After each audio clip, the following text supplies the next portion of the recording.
ओम अज्ञानतिमिरन्धस्य ज्ञानञ्जनशलाकया चक्षुरुन्मीलितं येन तस्मै श्रीगुरुवे नमः। श्लोक 22। वासांसि जीर्णानि यथा विहाय नवानि गृह्णाति नरोपराणि तथा शरीराणि विहाय जीर्णानि अन्यानि संयाति नवानि देहे।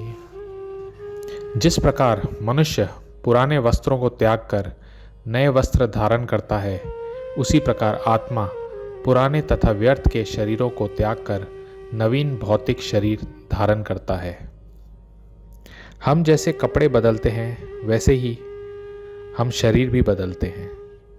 तो हमारे कर्म और इच्छा के अनुसार भगवान हमको नया शरीर प्रदान करते हैं। आत्मा और परमात्मा यानी हम और भगवान हृदय में इस प्रकार बैठे हैं जैसे पेड़ पर दो पंछी।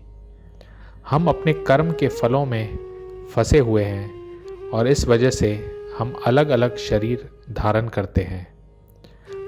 अच्छे कर्म करते हैं तो अच्छा शरीर मिलता है, बुरे कर्म करते हैं तो खराब शरीर मिलता है। पर अगर हम भगवान को शरणागत सरेंडर हो जाएं, तो हमें फिर ये भौतिक शरीर मटीरियल बॉडी नहीं लेनी पड़ेगी। हम सीधा भगवान के साथ उनके धाम में चले जाएंगे। जब तक जीव अपने कर्मों के जाल में फंसा रहेगा, तब तक वो स्ट्रगल करता रहेगा। उसे चिंता सताएगी और मन डिस्टर्ब रहेगा। पर जैसे ही हम भगवान की तरफ बढ़ते हैं, तो हम धीरे धीरे सब चिंताओं और प्रॉब्लम से मुक्त हो जाते हैं। नैनम छिंदन्ति शस्त्राणि नैनम दहति पावक न चैनम क्लेदान्ति आपो न शोषति मारुत।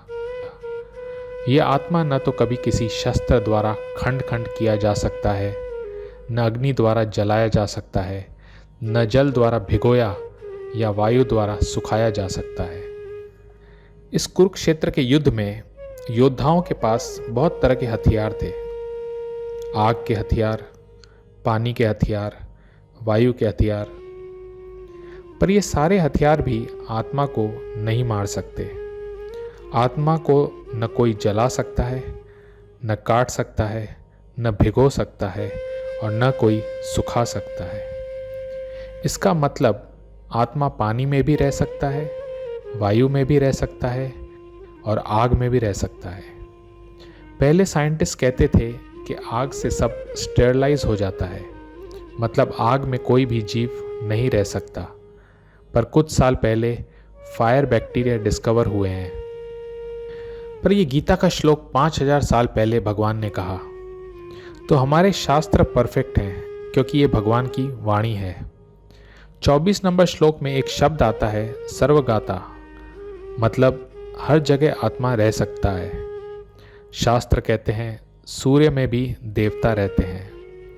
हमारे शास्त्रों में हजारों सालों पहले लिखा था कि 84 लाख योनियाँ 84 लाख स्पीशीज़ हैं, मतलब पेड़ पौधों में भी जान है, जीव हैं।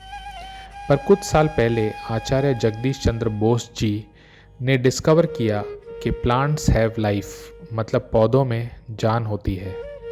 उनको कितने अवार्ड मिले। कहने का मतलब जब भगवान हजारों लाखों सालों से जो कह रहे हैं, उसमें जल्दी लोग यकीन विश्वास नहीं करते, शक करते हैं, कहते हैं ये मनगढ़ंत कहानियाँ हैं, माइथोलॉजी है। पर वही बातें जब कोई साइंटिस्ट हजारों साल बाद डिस्कवर करता है, तो लोग उसे मानते हैं और उन्हें पुरस्कार प्राइज़ भी देते हैं।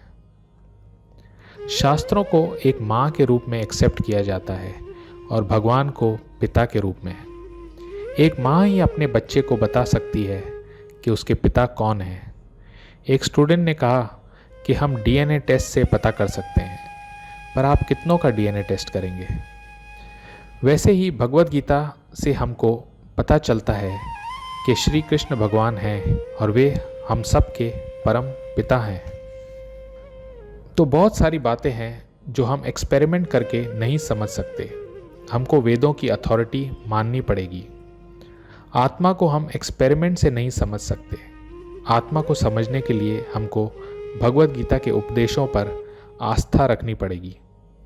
तो शास्त्रों में बहुत सारी बातें रिपीट होती हैं ताकि हम बिना मिस्टेक के उसे समझ सकें।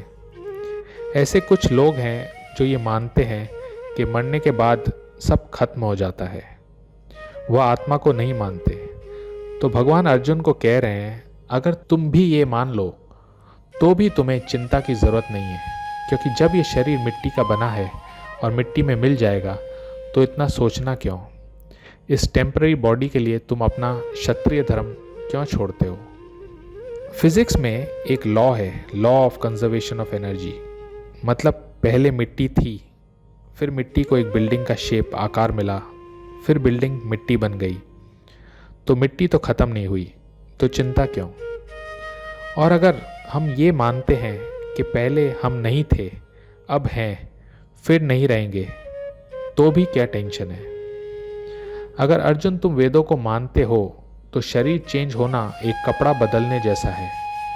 ड्रेस चेंज करते वक्त कोई दुखी थोड़ी ना होता है।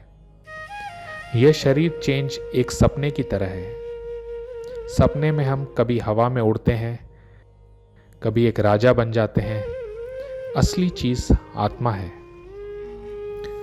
श्लोक 29।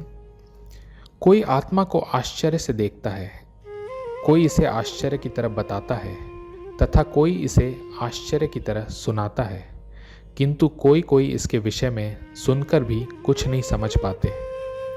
आत्मा इतना छोटा है कि उसे देख पाना मुश्किल है, पर वही आत्मा एक बड़े जानवर के शरीर में, एक बड़े पेड़ में और एक छोटे बैक्टीरिया में भी है।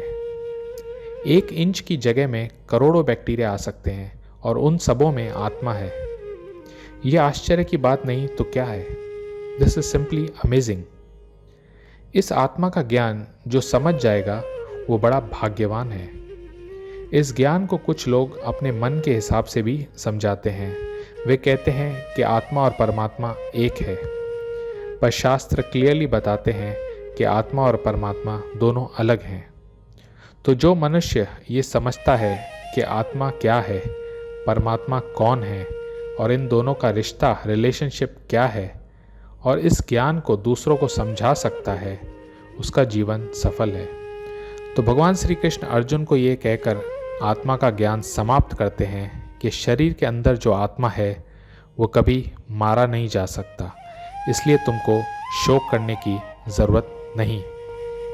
Thank you very much. Hare Krishna.